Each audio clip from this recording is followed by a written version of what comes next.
Hello team, this is Matt Parry from MPTC Tennis. We're back with the Perfect Serve series video number 4.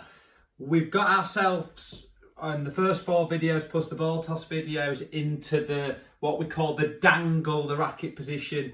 So we've gone through the correct process to get there, the swing up, the midway, the trophy position, the loose racket drop, and now we come to what we call the throw part of the tennis serve. And what I want to do to start with today is just dispel a few myths out there. So something I see regularly especially when I go and watch county training sessions, and I see a lot of actually my own coaching team do this, is practicing a throw. And I know in my previous videos I've put pictures of people throwing it, and yes, the serve is a throwing action. However, it is not a throwing action in the sense that a cricket throw or a baseball throw. The problem is with practicing lots and lots of throws is 4 reasons. Number 1, when we're throwing a tennis ball, if I'm playing a cricket match or I'm playing baseball or whatever with an actual hand and throw, number 1, my elbow will lead my throw. I will come round and my elbow will be in front of me here. On a serve, when I tilt it, my elbow will be going upward. So it's a totally different biomechanical position to be in. So that's the first reason why we shouldn't practice throws too often to develop a tennis serve. Number 2, when we ball toss, and as we've done in the ball toss series, as we bring the arm up, our body tilts, and that tilt is not present in a serve. So in a throw. So if I was there to throw a ball as hard as I can at this camera, I'm not going to go to throw to there. I'm just going to stay in a nice neutral position and throw. So that tilt again means that practicing a throw is not necessarily the right thing to be doing. Rotation. So when I'm throwing a ball as fast as I could against this camera, I've got a massive amount of rotation. My dominant shoulder will pass my non-dominant before I've let go. On a serve, on contact with the ball, my dominant shoulder is behind my non-dominant. So again, it's not the same action. The final one is the wrist.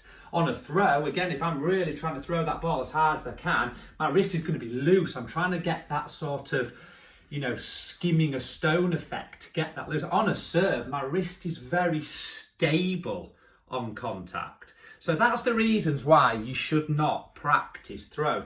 However, a good reason to practice a throw is the pronation. And this is where people get really, really confused in a tennis serve, and you'll see hundreds of videos on the internet, 20-minute long videos, how to perfect the pronation on the serve. Well, I don't teach the pronation. What I want my players to do, and I want you guys to, is be aware that pronation happens.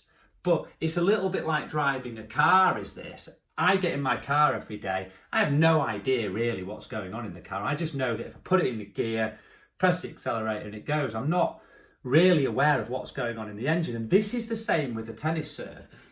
If you have a continental grip in and you have the biomechanics correct from the trophy position to the drop, and you are leading back out on edge, you have to pronate. Your racket has to pronate. And a pronation is really, really simple. It is basically, in a tennis serve, your palm facing inwards and then your palm facing outwards as you throw the racket up to contact.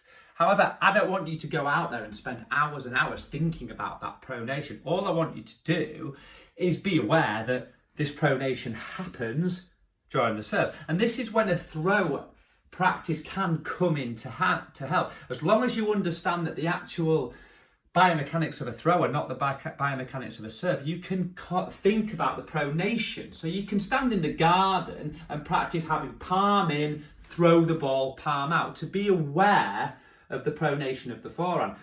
But be aware that is not a tennis serve.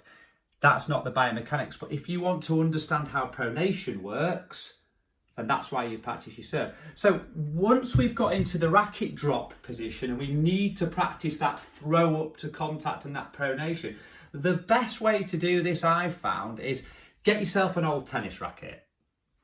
Find a good bit of space. Go find a field. Probably not the best time to be doing it at the moment, but you could do it with a little miniature racket if you've got one. Go to full trophy position, tilt, check all your biomechanics, elbow in the right position. Go racket dangle and then actually throw your racket. And this is a really good way of practicing that fast throw and that pronation.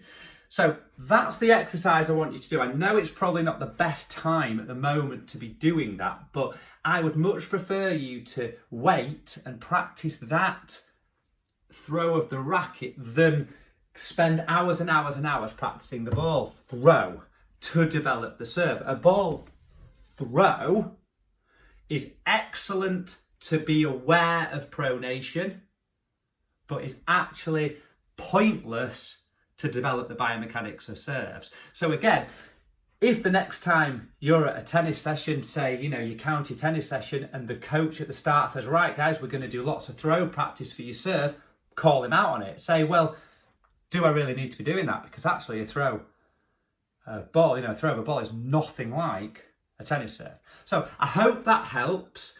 If you get a chance, practice the throw of the racket, but do it in a proper tilt and a proper service action, and just try to be aware of that palm in, palm out pronation. And you don't have to spend hours and hours and hours and hours learning about the pronation. It happens if you've got a Continental Grip. If you don't have a Continental Grip, you will not be pronated. Stay safe. Hello everyone. Thank you for watching the MPTC tennis coaching videos. If you have enjoyed the videos, please subscribe to our YouTube channel, MPTC Tennis, and follow the Matt Parry Tennis Coaching and Racket Stringing Service Facebook page. Thank you.